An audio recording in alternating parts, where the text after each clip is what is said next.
Some important compound of boron. বোরনের কিছু important কম্পাউন্ডের প্রথমে আমরা বলবো বোরাক্স। বোরাক্স পড়বো, অর্থোবোরিক অ্যাসিড পড়বো, আর ডাইবোরেন পড়বো। তিনটে কম্পাউন্ড, বোরাক্স, অর্থোবোরিক অ্যাসিড আর ডাইবোরেন। তো প্রথমে আসে borax. So it is the most important compound of boron. It is a white crystalline solid of formula Na2B4O7 10H2. এটা ডেকাহাইড্রেট, আমি এটা বলছি, এটা ডেকাহাইড্রেট। কিন্তু বাস্তবে দেখা যায় যে 10টা হাইড্রোজেন কিন্তু ক্রিস্টালাইন ওয়াটার নয়, অনলি 8টা হাইড্রোজেন হচ্ছে crystalline water. In fact it contains the tetranuclear unit. আমি বলছি এটা কি, and correct formula therefore is এটা। Borax dissolves in water to give alkaline solution. Orthoboric acid স্ট্রাকচারটা দেখো, এটা বি বি বি বি, চারটে বি, আর প্রত্যেকটা অক্সিজেনের সঙ্গে কানেক্টেড।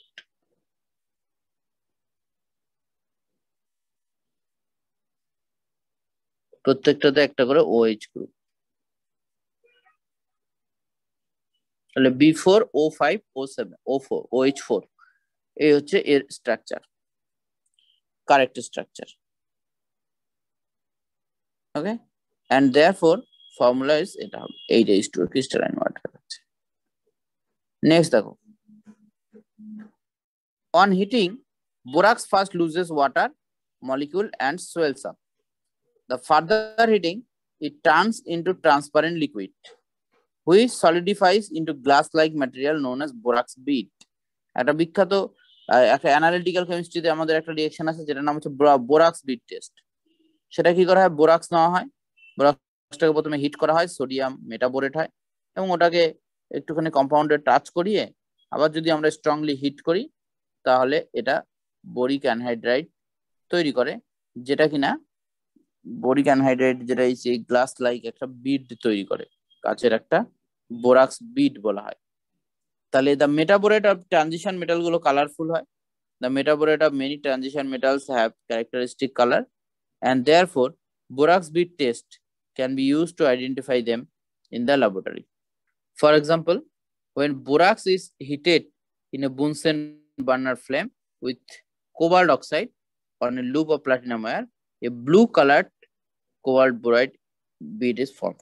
তাহলে কোবাল্টের কালার কি হয়, কোবাল্টের কালার হচ্ছে বোরাক্স বিড টেস্টে ব্লু কালার হয়, সুন্দর একটা ব্লু কালার হয় বোরাক্স বিড টেস্টে কোবাল্ট। ঠিক আছে, বলো এই অবধি কারো কোনো ডাউট আছে? নেক্সট দেখি orthoboric acid. Orthoboric acid H3BO3 is a white crystalline solid with soapy touch.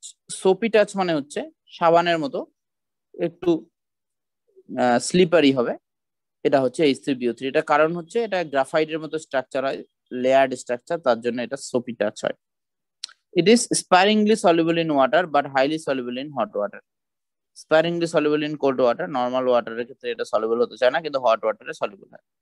It can be prepared by acidifying the aqueous solution of borax. তাহলে দেখো বোরাক্স নিয়ে তাকে যদি আমরা অ্যাসিডিফাই করি তাহলে সোডিয়াম ক্লোরাইড আর এটা তৈরি হয় BOH3.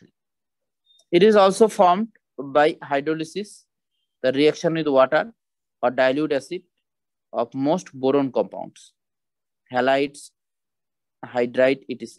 It has a layer structure in which planar BO3 units are joined by hydrogen bond as shown in figure 1.1.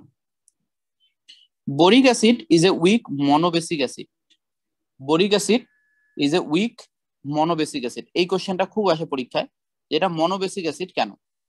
আমরা যদি বোরিক অ্যাসিড নিই, হ্যাঁ বোরিক অ্যাসিড কোনটা বলো, BOH, এটা তো ট্রাইবেসিক হওয়ার কথা। यस স্যার, তিনটে OH গ্রুপ আছে, মানে তিনটে হাইড্রোজেন আছে, কিন্তু বেসিক্যালি এটা মনোবেসিক। কারণ কি, কারণ এটা রিঅ্যাকশন যখন হয়, এটা ওয়াটারে যখন দেওয়া হয়, ওয়াটার এখানে অ্যাটাক করে, বোরনে একটা ভ্যাকান্ট পি অরবিটাল আছে, অ্যাটাক করার পরে বোরনটা হয়ে যায় টেট্রাহেড্রাল।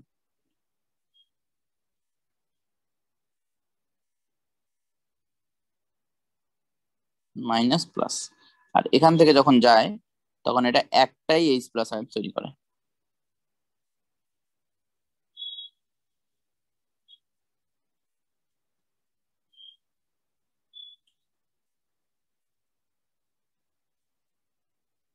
তাহলে মনোবেসিক হলো না, যে কোনো অ্যাসিড জটা H+ দেয় সেটাই মনোবেসিক, এবং এটা একটা উইক অ্যাসিড হবে। স্ট্রং অ্যাসিড হওয়ার কথা ছিল, কিন্তু স্ট্রং অ্যাসিড তো হতে পারবে না, কারণ কি এটা ওয়াটারের থেকে যে H+টা পাচ্ছি সেটাই হচ্ছে, ওয়াটার হাইড্রোলিসিস করার পর যে H+টা পাচ্ছি সেটাই হচ্ছে এর অ্যাসিডিটির কারণ। তার মানে এটা হবে একটা উইক অ্যাসিড। তো এখানে তাই বলছে, so it is not a protonic acid. Protonic acid মানে যে এটা H+ দিতে পারে না, এটা লিউইস অ্যাসিড হিসেবে কাজ করে, ভ্যাকান্ট অরবিটালের মধ্যেও ইলেকট্রন নেয়, but act as a Lewis acid. কারণ বোঝা গেছে বলো? এই লাইনটা কিন্তু ইম্পর্টেন্ট, যে বোরিক অ্যাসিড এটা কিন্তু লিউইস অ্যাসিড, এটা কিন্তু প্রোটনিক অ্যাসিড নয়, মানে ও ডাইরেক্ট নিজে H+ দিতে পারে না, ও হচ্ছে লিউইস অ্যাসিড হিসেবে কাজ করে। ওয়াটারটা যখন ওখানে অ্যাটাক করে তখন কিন্তু ও কমপ্লেক্সটা তৈরি করে by accepting electron from hydroxyl ion. তাহলে ওয়াটারের থেকে ইলেকট্রন নিয়ে এটা কিন্তু H+ আয়ন দেয়।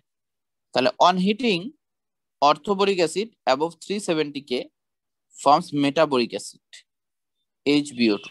তুমি অর্থোবোরিক অ্যাসিড নিলে, ওটাকে হিট করলে ওয়াটার বেরিয়ে যাবে, তাহলে মেটাবোরিক অ্যাসিড হবে। Which on further heating yield boric oxide, যেটা আবার যদি হিট করি তাহলে বোরিক অক্সাইড হয় B2O3। তাহলে এটা হিট করলে মেটাবোরিক অ্যাসিড, আর হচ্ছে বোরিক অক্সাইড। এটা সিম্পলি এরকম ভাবতে পারো তুমি, BOH OH OH, এখান থেকে ওয়াটার বের করে দিলে প্রথমে হিট করে, তাহলে কি হয়ে গেল OH B ডাবল বন্ড ও, এটা হচ্ছে মেটাবোরিক অ্যাসিড HbO2। এরকম দুটো ডবল বন্ড থেকে এখান থেকে ওয়াটার বের করে দাও, আবার হিট করে, তাহলে এটা হয়ে যাবে B ডাবল বন্ড ও B double bond B2O3। Structure of boric acid, the dotted line represent hydrogen bonds. Boric অ্যাসিডের স্ট্রাকচার যদি দেখো, তাহলে বোরিক অ্যাসিডে দেখো বোরন আর 3টে OH। ওকে, তাহলে এই 3টে OH 3টে হাইড্রোজেন বন্ড তৈরি করে রেখেছে 3 দিক দিয়ে। তাহলে এরকম একটা লেয়ার টাইপের স্ট্রাকচার তৈরি হবে, আর লেয়ার টাইপের স্ট্রাকচার তৈরি হওয়ার জন্য এটা যে সোপি টাচ যেটা আমরা পাবো সেটা হবে সোপি টাচ। সোপি টাচ মানে হচ্ছে সাবানের মতো টাচটা হবে, যে ওইরকম পিচ্ছিল হবে আর কি। Why is boric acid considered as a weak acid? এই কোশ্চেনটা আবারও আসে, why boric acid considered as a weak acid? তাহলে বিকজ, একটু আরেকবার বুঝিয়ে দিন স্যার। কোনটা আরেকবার বুঝিয়ে দেবো স্যার? উইক মনোবেসিক অ্যাসিডটা। আচ্ছা, এটা দেখো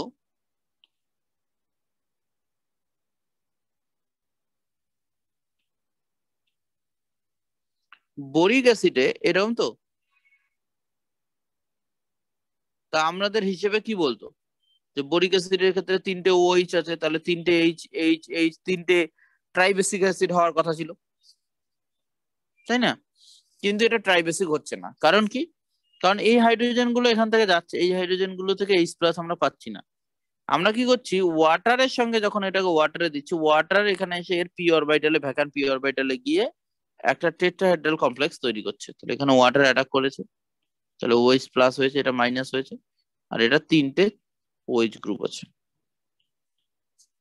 এর পরের স্টেপে এই কম্পাউন্ডটা থেকে H+ বেরিয়ে যাচ্ছে, তাহলে একটা H+ বেরোলো, যেটা আবার ওয়াটারের সঙ্গে H3O+ করবে, আর এটা তৈরি হলো BOH হোল 4 মাইনাস। তাহলে এই যে H+টা, তাহলে কটা H+ দিলে? একটাই H+, তাহলে এটা মনোবেসিক।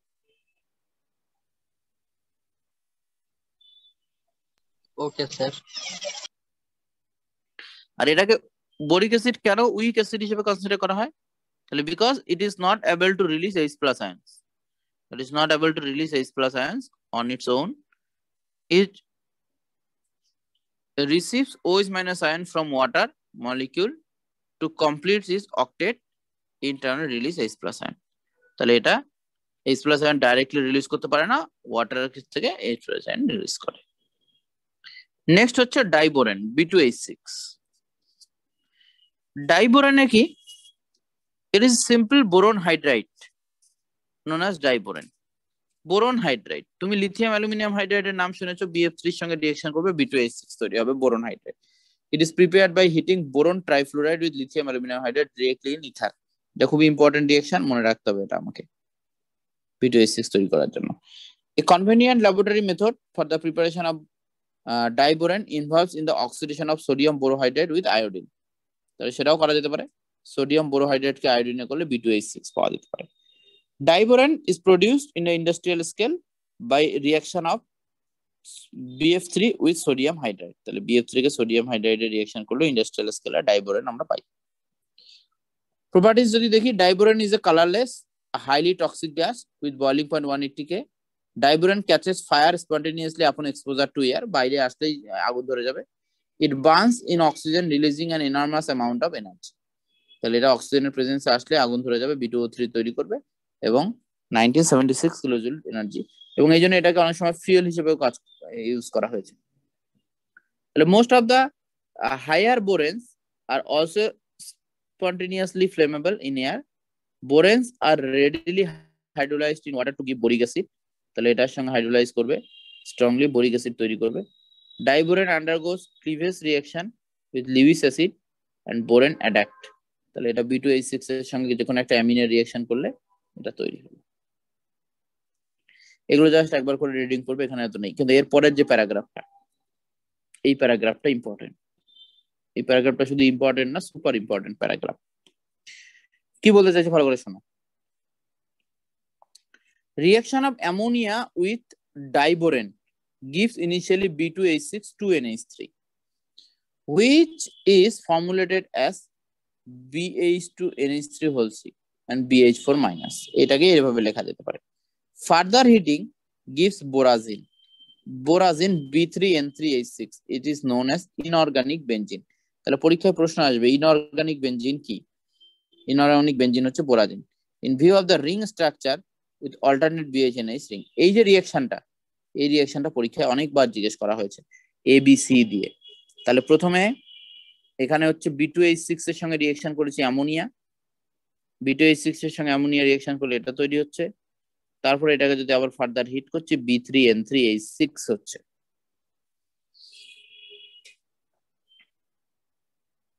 B3N3H6 কিরকম স্ট্রাকচারটা দেখো, এটা হচ্ছে বেনজিন।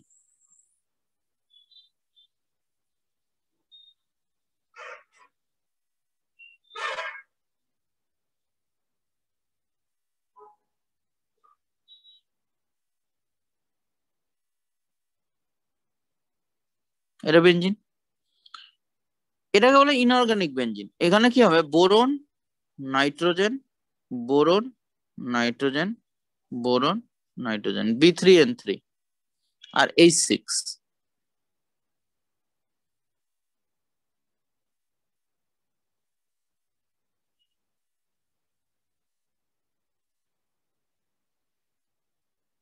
নাইট্রোজেনের উপর লোন পেয়ার আছে, এর সঙ্গে ব্যাক বন্ডিং। ওকে, তাহলে এটা হচ্ছে দেখো বেনজিনের মতো স্ট্রাকচার, তাই এটাকে বলা হবে ইনঅর্গানিক বেনজিন। ইনঅর্গানিক বেনজিন কি, এটা পরীক্ষায় খুব আসে। দেখো তাহলে এটা হয়ে গেল ইনঅর্গানিক বেনজিন। এটা পরীক্ষার জন্য ইম্পর্টেন্ট, ভালো করে মনে রাখবে। ইনঅর্গানিক বেনজিনের স্ট্রাকচারটা ভালো করে পড়তে হবে। ডাইবোরনের স্ট্রাকচারে আসো। The structure of diborane is shown in figure 11.2a। এই স্ট্রাকচারটাকে এখান থেকে দেখে ঠিক একটা ভালো বোঝা যাবে কিনা জানি না। দেখো আমি কি বলতে চাইছি, এই যে বোরন আর এই বোরন, এই দুটোর মাঝে ব্রিজ করে আছে দুটো হাইড্রোজেন, এবং এইখানে দুটো হাইড্রোজেন আছে যারা আলাদা প্লেনে আছে।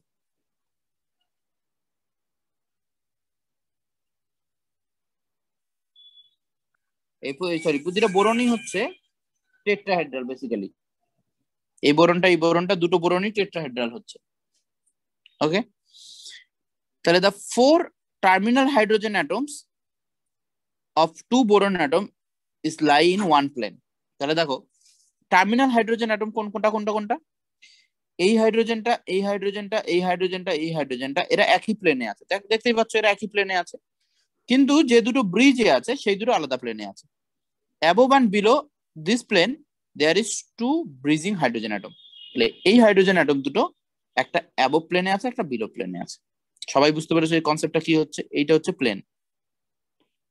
তাহলে যে প্লেনের মধ্যে এই চারটে হাইড্রোজেন আছে, তারা একই প্লেনে আছে, তার উপরে প্লেনে একটা হাইড্রোজেন এই নয়। এখানে এটাকে এইভাবে দেখানো হয়েছে যে এই হাইড্রোজেনটা এই হাইড্রোজেনটা এই হাইড্রোজেনটা এই হাইড্রোজেনটা এই হাইড্রোজেনটা একই প্লেনে আছে, আর এই হাইড্রোজেনটা এবং এই হাইড্রোজেনটা এই দুটো অ্যাবোভ আর বিলো দ্য প্লেনে আছে। অ্যাঙ্গেল গুলো এখানে বলে দিয়েছে, বন্ড লেন্থও বলে দিয়েছে। টার্মিনাল যে ইলেকট্রন গুলো আছে, টার্মিনাল যে বন্ড গুলো আছে, সেই বন্ড গুলোতে দুটো ইলেকট্রন আছে, দুটো বন্ড আছে। তাহলে এখানে দুটো ইলেকট্রন, দুটো সেন্টার, মানে দুটো অ্যাটমের মধ্যে বন্ড হয়েছে, দুটো ইলেকট্রন আছে মাঝে। তাহলে এখানে দেখো the four terminal bond are regular two center two electron bond, two center two electron, মানে দুটো বন্ড সেন্টার আর দুটো ইলেকট্রন। বাট যেটা ব্রিজে আছে, ভালো করে দেখো, এখানে আছে দুটো ইলেকট্রন কিন্তু সেন্টার আছে তিনটে, তাহলে এটাকে বলা হবে three centre two electron bond. while the two bridging bonds are different and can be described in terms of three center two electron bond। ভালো করে জায়গাটা বুঝতে পেরেছো কি না? পরে ছবি আছে, আবার ছবি আছে, দাঁড়াও ছবিতে বোঝাচ্ছি। এখানে ছবিতে বোঝাচ্ছি, three centre two electron bond. দেখো এখানে ছবিটা, এই যে বোরনটা, তাহলে আমার এখানে যে টার্মিনাল গুলো আছে সেখানে হাইড্রোজেন বোরনের মধ্যে দুটো ইলেকট্রন, টার্মিনাল হাইড্রোজেন বোরনের মধ্যে দুটো ইলেকট্রন, হাইড্রোজেন বোরনের মধ্যে দুটো ইলেকট্রন, হাইড্রোজেন বোরনের মধ্যে দুটো ইলেকট্রন। তাহলে বোরন আর হাইড্রোজেন দুটো সেন্টার দুটো electron, two centre two electron bond. কিন্তু মাঝের যে বন্ডটা আছে সেখানে দুটো ইলেকট্রন আছে, দুটো ইলেকট্রন আছে, বুঝতে পেরেছো? এই দুটো ইলেকট্রন আছে কিন্তু কটার মধ্যে বন্ডটা তৈরি হয়ে আছে? এখানে দেখো দুটো ইলেকট্রন আছে, কটা সেন্টার? তিনটে সেন্টার, বোরন হাইড্রোজেন বোরন। তাহলে তিনটে সেন্টার কানেক্ট করছে দুটো ইলেকট্রন, ওই জন্য এটাকে বলা হবে three centre two electron bond. এবং থ্রি সেন্টার টু ইলেকট্রন বন্ডটাকে আমরা এইভাবে অনেক সময় দেখাই, এটা অনেকটা ব্যানানার মতো বলে, এটাকে ব্যানানা বন্ড বলা হয়, ব্যানানা বন্ড বলা হয়। ঠিক আছে, তাহলে এখানে দেখো bonding of diborane, each boron atom is sp3 hybridised. অবশ্যই এই বোরন অ্যাটমটা হাইব্রিডেশন যদি দেখি তুমি sp3 দেখবে, চারটে বন্ড আছে, চারটে বন্ড আছে। For bonding out of the four sp3 orbital of each boron atom one is without an electron। তাহলে যেটা ডট ডট ডট করে দেখানো হয়েছে এইটাতে কোনো ইলেকট্রন থাকে না, ঠিক আছে, without an electron shown in broken lines। the terminal BH bond are normal two center two electron bond, but the two bridge bond are three center two electron bond। the three center two electron bridge bond are also referred as banana bonds।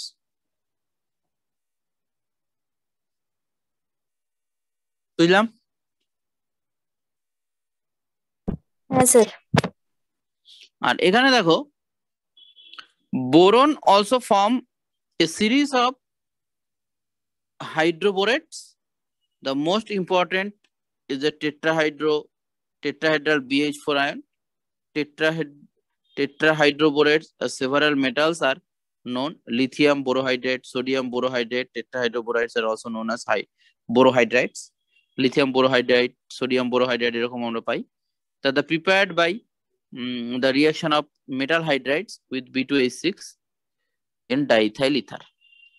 তাহলে MH B2H6 এর সঙ্গে reaction করে diethyl, এটা metal বোরোহাইড্রাইড তৈরি করে।